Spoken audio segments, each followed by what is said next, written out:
National Herald case को लेकर के राहुल गांधी और सोनिया गांधी की मुश्किलें दिन ब दिन बढ़ती जा रही है। दरअसल आपको बता दें कि ईडी ने पूरी तरीके से अपनी कार्रवाई कर ली है और अब ईडी ने पीएमएलए के तहत राहुल गांधी और सोनिया गांधी के खिलाफ केस दर्ज कर लिया है। यानी कि जल्द ही राहुल गांधी और सोनिया गांधी जेल जा सकते हैं। लेकिन इन सब के बीच में बड़ी खबर ये सामने आ रही है कि राहुल गांधी जो है वो अमेरिका के दौरे पर जा रहे हैं।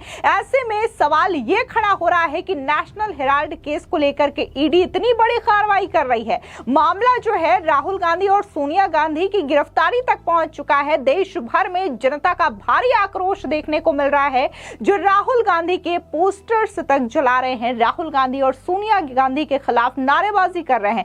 लेकिन राहुल गांधी अचानक से अमेरिका दौरे पर क्यों जा रहे हैं? यह बड़ा सवाल जो है वो लोग पूछ रहे हैं कि आखिर क्या राहुल गांधी को गिरफ्तारी का डर सता रहा है, जिसकी वजह से वो फौरन अमेरिका के दौरे पर जा रहे हैं, या यूं कहें कि देश छोड़ करके भाग रहे हैं।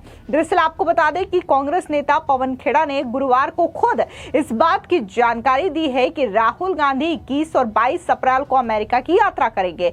वो रोड आइलैंड में ब्राउन विश्वविद्यालय का दौरा करेंगे, फैकल्टी मेंबर और स्टूडेंट्स के साथ बातचीत करेंगे। आपको बता दें कि पवन खेड़ा ने ये जो जानकारी है वो अपने सोशल मीडिया साइट एक्स पर दी है। अब ये जो जानकारी सामने आई है, या यूं कहें कि ये जो बड़ी खबर सामने आई है, उसको लेकर के लोग तरह तरह की अटकलें लगा रहे हैं और ये कह रहे हैं कि क्या वाकई में राहुल गांधी को इस बात का डर सताने लगा है कि वो इस बार नहीं बचने वाले हैं, बल्कि सलाखों के पीछे जाने वाले हैं। क्योंकि आपको याद दिला दें कि पीएमएलए केस ऐसा केस है जिसको लेकर के तमाम नेताओं की गिरफ्तारी हुई है, फिर चाहे वो अरविंद केजरीवाल हो, हेमंत सोरेन हो, या फिर अगर हम हाल ही में बात करें सत्येंद्र जैन हो, मनीष सिसोदिया हो। ये तमाम ऐसे लीडर्स हैं जिनके खिलाफ पीएमए के तहत केस दर्ज किया गया और उन्हें सलाखों के पीछे जाना पड़ा है। ऐसे में अब राहुल गांधी और सोनिया गांधी को लेकर के भी यही कहा जा रहा है कि जल्द ही ये सलाखों के पीछे जाएंगे। इस बीच देश भर में राहुल गांधी और सोनिया गांधी के खिलाफ जनता का गुस्सा फूट पड़ा है।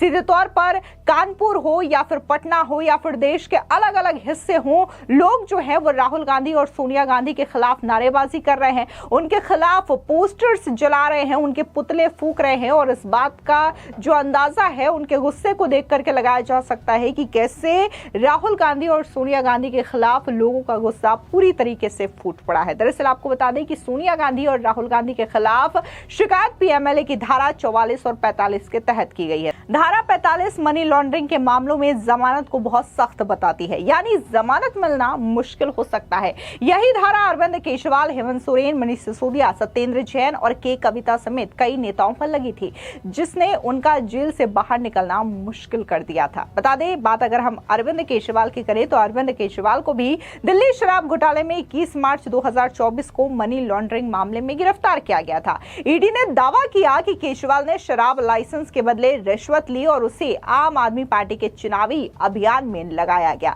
केजरीवाल महीनों जेल में रहे, फिलहाल तो वो जमानत पर बाहर है। इसके अलावा बात अगर हम मनीष सिसोदिया की करें तो उन पर भी मनी लॉन्ड्रिंग के तहत केस दर्ज हुआ। 26 फरवरी 2023 को वे गिरफ्तार किए गए। उन पर ईडी ने आरोप लगाया कि सिसोदिया ने दिल्ली शराब नीति में बदलाव कर शराब कारोबारियों को फायदा पहुंचाया। अगस्त 2024 में सुप्रीम कोर्ट ने उन्हें जमानत दे दी। फिलहाल मनीष सिसोदिया भी जमानत पर बाहर हैं। इसके अलावा बात अगर हम आम आदमी पार्टी के ही नेता सत्येंद्र जैन की करें तो उन पर भी आय से अधिक संपत्ति और मनी लॉन्ड्रिंग का मामला दर्ज किया गया था। उनकी भी 30 मई 2022 को गिरफ्तारी हुई। ईडी ने दावा किया कि जैन ने कोलकाता की फर्जी कंपनियों के जरिए 4 करोड़ 81 लाख रुपए की अवैध कमाई को वैध बनाया। फिलहाल तो वे भी जमानत पर हैं। इसके अलावा बात अगर हम झारखंड के मुख्यमंत्री हेमंत सोरेन की करें तो उन्हें भी जमीन घोटाले से जुड़े मनी लॉन्ड्रिंग मामले में 31 जनवरी 2024 को गिरफ्तार किया गया था। उन पर भी ईडी ने आरोप लगाया था कि अवैध जमीन सौदे से प्राप्त धन का उन्होंने इस्तेमाल किया। जून 2024 में झारखंड हाईकोर्ट ने उन्हें जमानत दे दी।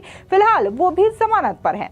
इसके अलावा बात अगर हम संजय राउत की करें तो संजय राउत पर भी ईडी ने आरोप लगाया कि संजय राउत ने अवैध रूप से 1 करोड़ रुपए से अधिक की संपत्ति जमा की है। उन्हें भी गिरफ्तार किया गया, लेकिन फिलहाल वो भी जमानत पर है। छगन भुजबल पर भी मनी लॉन्ड्रिंग का आरोप है। उन्हें 14 मार्च 2016 को गिरफ्तार किया किया गया। ईडी ने दावा किया कि महाराष्ट्र सदन घोटाले में भुजबल के ठेकेदारों से रिश्वत ली गई और अवैध धन को वैध बनाया गया। मई 2018 में सुप्रीम कोर्ट ने उन्हें भी जमानत दे दी। फिलहाल वे भी जमानत पर है, लेकिन जितने भी लीडर्स के नाम मैंने यहां पर गिनाए, उन तमाम लीडर्स पर ईडी की ओर से पीएमएलए की धारा के तहत कार्रवाई की गई, केस दर्ज किया गया और तमाम लीडर जो है वो सलाखों के पीछे गए। हालांकि बाद में कोर्ट की ओर से उन्हें जमानत दी गई। ऐसे में अब जब पीएमएलए केस के तहत राहुल गांधी और सोनिया गांधी के खिलाफ यह केस दर्ज किया गया है, तो यही कहा जा रहा है कि जल्द ही ये जेल जाएंगे।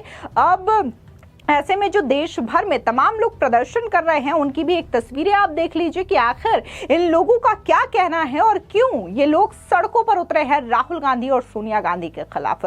सुनिए उनका ये बयान। आज युवा मोर्चा के तत्वाधान में राहुल गांधी जी का पुतला फूंका गया है। नेशनल हेराल्ड के मामले में जो अनियमितताएं आई हैं, ये केवल लोग अनर्गल बयानबाजी राहुल गांधी सोनिया गांधी कर रहे हैं। ये नेशनल हेराल्ड पंडित नेहरू के जमाने से चल रहा है, उस समय से इसकी गतिविधियां संदिग्ध थी। आज एक ऐसी सरकार आई है जो संविधान के दायरे में रह करके कितना भी शक्तिशाली आदमी हो, अगर वो गलत पाया जाएगा तो उसके खिलाफ संविधान सम्मत कार्रवाई निश्चित रूप से है। लेकिन चूंकि वो बौखला गए हैं अपनी कार्रवाई में, तो निश्चित रूप से अनर्गल बयानबाजी कर रहे हैं। उसके तहत आज भारतीय जनता युवा मोर्चा के पदाधिकारियों ने राहुल गांधी का पुतला फूंकने का काम किया है कि आपके खिलाफ जांच है, जांच में दोषी नहीं पाए जाएंगे तो आपको कुछ नहीं होगा, लेकिन जांच में अगर दोषी पाए जाएंगे तो कितने भी ताकतवर आदमी हो, यह सरकार किसी को छोड़ने वाली नहीं है। गांधी का पुतला दहन किया है।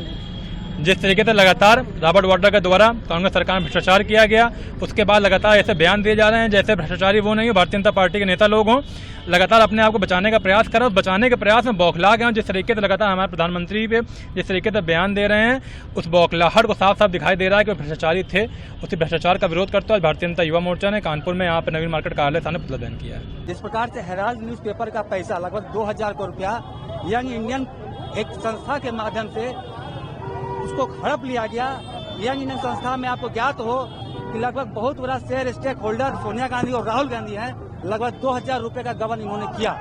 यह एक गंभीर अपराध की श्रेणी में आता है। आज कोर्ट ने इनको अपराधी मानते हुए इन पर कार्रवाई करने की, इन पर जो कोर्ट का होता है उसको करने की अनुशंसा की है।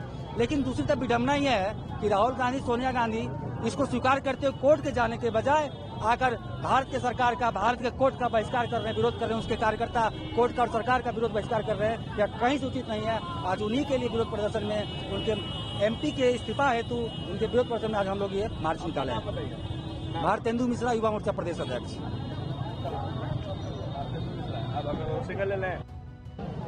भारतेंदु जी, आज क्यों प्रदर्शन कर रहे हैं? आप लोगों ने राहुल गांधी और सोनिया गांधी का पुतला दहन किया है। सर, अभी हाईकोर्ट का एक निर्णय आया है हेराल्ड केस में, जिसमें सोनिया गांधी और राहुल गांधी पे आरोप गठित किया गया है। हम लोग एक चीज पूछना चाहते हैं आप सभी मीडिया बंधुओं के माध्यम से कि हेराल्ड केस का मामला लगभग 2000 करोड़ रुपया का है।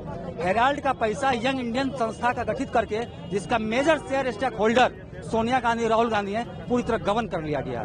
ये 2000 रुपया भारत की जनता का गाड़ी कमाई का रुपया था। इसको कोर्ट ने संज्ञान में लिया और उन पर आरोप गठित किया।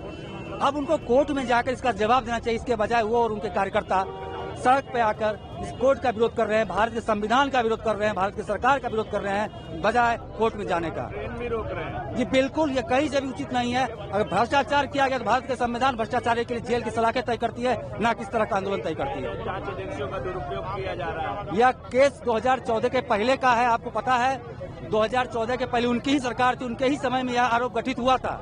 आज इसको एक नया मुकाम मिला है, उन पे आरोप गठित हुआ है। यह केस कोई आज का तो है नहीं, तो वो दुष्प्रचार फैलाने का प्रयास कर रहे हैं। अच्छा, रहा बात भ्रष्टाचार में, अगर ठीक है आपने नहीं किया था, आके कोर्ट में सिद्ध कीजिए और आप बरी होके जाइए। कोर्ट तो हम नहीं चलाते हैं, कोर्ट तो अपने संविधान, भारतीय संविधान चलती है। तो कोर्ट को जाने के बजाय, कोर्ट का सामना करने के बजाय वो अपने कार्यकर्ताओं के माध्यम से एक भ्रमजाल फैलाने का प्रयास कर रही है। फिलहाल इस पूरी खबर पर आपकी क्या राय है, कमेंट सेक्शन में जरूर बताएं। धन्यवाद।